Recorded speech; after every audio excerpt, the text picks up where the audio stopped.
Hi friends, कैसे हैं आप सब। उम्मीद करती हूँ कि आप सब बहुत अच्छे होंगे, खुश होंगे और मज़े से होंगे।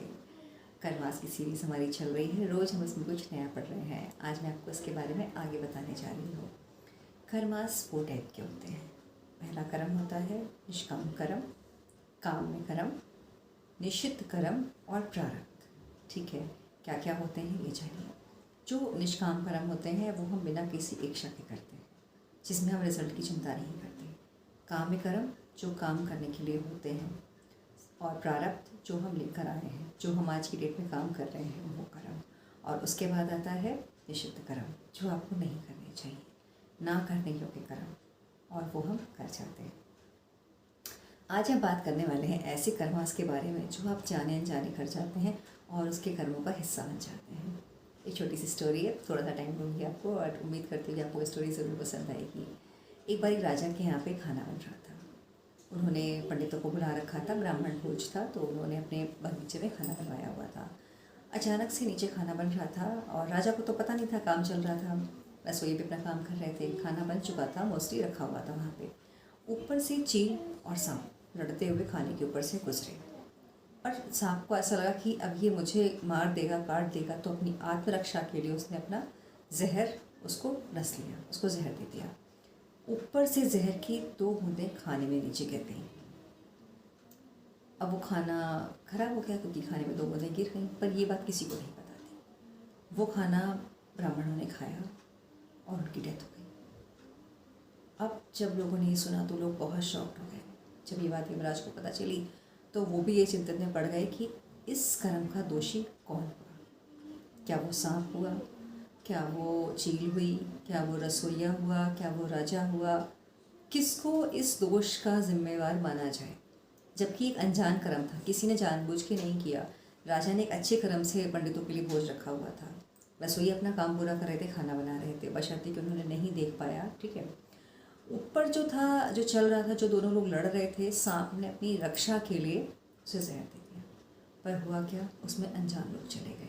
उनका कर्म क्या था वो तो अलग बात होती है, पर यहाँ पे हम जो आपको समझाने जा रहे हैं वो ये है कि इस कर्म के लिए इसको सज़ा मिलेगी।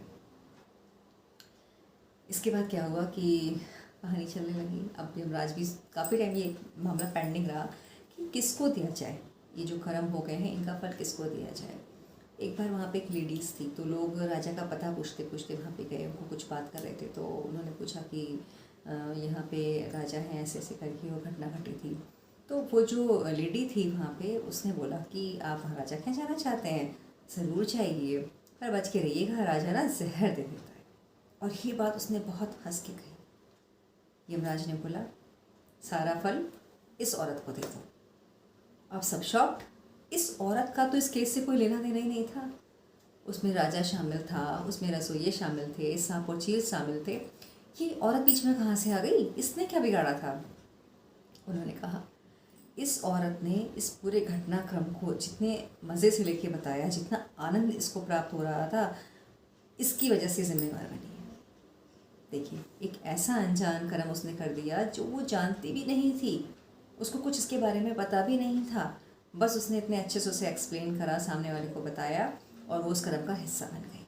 सोचिए आप कहाँ पे क्या क्या कर्म कर जाते हैं, आपको पता ही नहीं होता।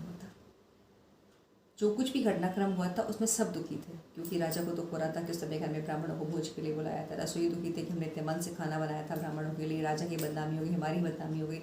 वो सांप चील आपस में एक दूसरे से लड़ रहे थे, उनका किसी को कोई दुख देने का नहीं था, लेकिन अनजाने में ये सब घटना घट गई। और इसका जिम्मेवार कौन बन गया, वो औरत बन गई। इसलिए कहते हैं कि जो भी कर्म आप कर रहे हैं बहुत सोच समझ के करिए। आजकल लोग निंदा करने में बहुत इंटरेस्ट लेते हैं। वैसे तो हमको कोई पूछता है खाने के लिए, हम कह देंगे नहीं आज तो हमारा फास्ट है, ये तो हम खाते ही नहीं, हमें पसंद ही नहीं, ये सब्ज़ी ये तो हमें अच्छी नहीं लगती बिल्कुल भी। पर अगर कोई किसी की बुराई कर रहा है तो हम ज़रूर बैठ जाते हैं, अच्छा वो ऐसी है, एक दो बातें अपनी तरफ से भी शेयर कर देते हैं। क्या मिलता है, क्यों अपना टाइम वेस्ट करते हैं, वो टाइम कहीं और लगाइए। मत पड़िए किसी की चर्चा में, उसका हिस्सा भी मत बनिए। आप बोल दीजिए मेरा व्रत है, हमें सब बातों में कोई इंटरेस्ट नहीं है, हमसे अपनी बातें मत करिए, पर हम कभी कह नहीं पाते।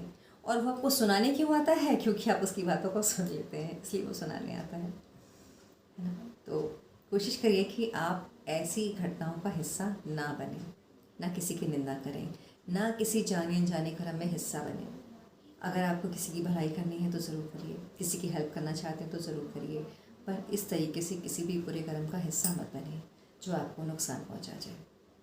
जैसे ही औरत, इसका कोई लेना देना नहीं था लेकिन फिर भी उसका हिस्सा बन गई, क्या मिला इसे? सिर्फ दुख मिला, तकलीफ मिली और एक ऐसे कर्म को काटने की सज़ा मिल गई जो भी कैसे इससे निकलेगी सोचिए।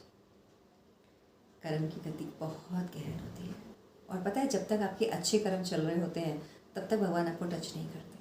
वो कहते हैं पहले अच्छे कर्म भोग लो, उसके बाद हम बुरे कर्मों पे आएंगे।